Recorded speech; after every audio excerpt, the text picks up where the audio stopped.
Ay, samahan nyo kaming manguha ng okra sa aming farm. Let's go! Gusto ko kasi mag-ulam ng okra. So, tanghalian na. Ayan na, nauna na yung isa. Iniwan na ako. Oh, tignan nyo naman yung corn namin. Malaki-laki na sila. Ayan ang corn. Ayan pa. Sweet corn yan guys. Hindi yan yung white corn. Ayun pala yung isa pa. Oh.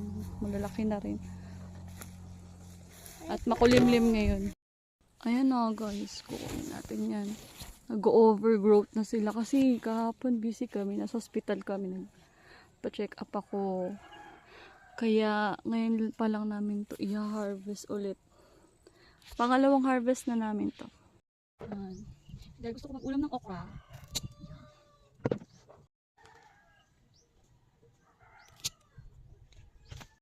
Gawin natin to. I want to get this one. Oh. Wow, dami niya na. Hirap na siya hawakan. Yung mga nakuha namin. Ayan, ano na sila, overgrowth na, matigas na. Kasi nga, busy nga kami. I want water. Pero yung iba okay pa naman.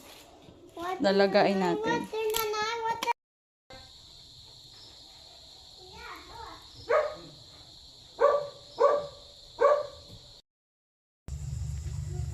Ano yan guys? Ginamos. Higaan natin ang kalamansi.